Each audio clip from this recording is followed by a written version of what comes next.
Welcome friends, मैं हूं निखिल और आप देखें टेक्निकल फ्रेंड्स यूट्यूब चैनल। तो दोस्तों, आज की इस वीडियो में हम बात करने वाले हैं सेशन हाईजैकिंग के बारे में कि सेशन हाईजैकिंग क्या होती है, कैसे काम करती है, कौन लोग इसे इस्तेमाल करते हैं और बेसिकली पूरी एक्सप्लेनेशन मैं आपको इस वीडियो में देने वाला हूँ सेशन हाईजैकिंग के बारे में। तो वीडियो को स्टार्ट करते हैं। तो सेशन हाईजैकिंग को हम कुकी हाईजैकिंग भी बोलते हैं। तो बेसिकली सेशन हाईजैकिंग में होता क्या है, जो अटैकर होता है वो अपने विक्टिम के सेशंस को कैप्चर कर लेते हैं। जैसे कि मैंने आपको अपने पिछली वीडियो में बताया था ARP स्पूफिंग के बारे में। तो अगर हम man in the middle attack किसी कनेक्शन में इस्तेमाल करें और वहाँ पे हमारे पास जो विक्टिम के सेशन है वो आ जाए, तो फिर तो हमें कुछ करने की ज़रूरत ही नहीं पड़ेगी। क्योंकि मान लीजिए अगर कोई यूट्यूबर है, उसने अपना यूट्यूब अकाउंट में लॉगिन करके रखा हुआ है। आप जानते हैं कि आपका जो डेटा होता है वो पैकेट्स और कुकीज़ के फॉर्म में इंटरनेट पे स्टोर हो रहा होता है। तो अगर कोई यूट्यूबर है, उसने अपने अकाउंट में, अपने चैनल में लॉगिन करके रखा हुआ है, यानी कि जो उसका डेटा है वो कुकीज़ की फॉर्म में क्रोम में या जो भी ब्राउज़र है उस पर स्टोर है।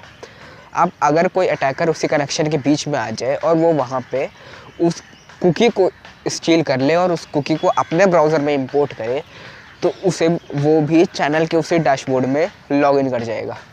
तो बेसिकली वो अटैकर चाहे तो उसकी कुकीज़ को स्टील कर सकता है और उसे अगर वो अपने ब्राउज़र में इंपोर्ट करे तो वो चैनल के डैशबोर्ड में लॉगिन कर सकता है। तो ये न्यूज़ भी आपने सुनी होगी कि यूट्यूबर्स का चैनल हैक हो रहे थे, वो भी सेशन हाईजैकिंग ही थी। बेसिकली वो क्या करते हैं, चैनल की ओनरशिप वगैरह चेंज कर देते हैं, क्योंकि एक कुकी से वो ज़्यादा कुछ नहीं कर सकते। इसलिए वो चैनल की मतलब उसी पेज पे वो जो चाहे वो एडिट कर सकते हैं, इसलिए बेसिकली ओनरशिप वगैरह चेंज कर देते थे, इसलिए उनके चैनल हैक हो रहे थे।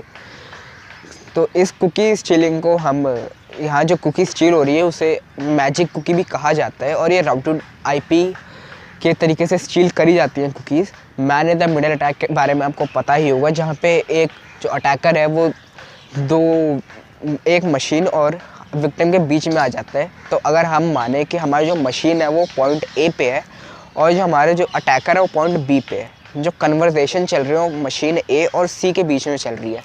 अब कहीं बीच में एक अटैकर आ जाता है पॉइंट B बन के, वो man in the middle attack करता है, ARP स्पूफिंग करता है, कुछ भी करता है, उसके पास जो कुकीज़ है वो आ रही है, यानी कि वो अपनी IP चेंज कर लेता है मशीन की। ऐसा दिखाता है कि मशीन की भी वही IP है, मतलब जो हमारा राउटर है उसकी भी वही IP है और अटैकर की भी वही IP है। तो जो कुकी होगी विक्टिम की वो तो दोनों के पास जाएंगी, अटैकर से होते हुए राउटर तक जाएंगी। वो इसके बीच में वो उस कुकी को थेफ्ट कर सकता है और इस तरह से वो कुकी को स्टील करके फिर जो चाहे वो कर सकता है उस कुकी के साथ। तो आशा करता हूँ आप समझ गए होंगे कि सेशन हाईजैकिंग क्या होती है और कैसे काम करती है। तो अगर वीडियो अच्छी लगी तो वीडियो को लाइक करना, शेयर करना। दिल में कोई भी छोटा सवाल आ रहा हो तो नीचे कमेंट में पूछ सकते हो। अगर चैनल पर नए आ गए और ऐसे और वीडियोस देखना चाहते हो और कुछ सीखना चाहते हो तो चैनल को सब्सक्राइब करना और बगल में आ रहे बेल आइकन को प्रेस जरूर करना। तो मिलेंगे अगली वीडियो में, तब तक के लिए bye bye and take care.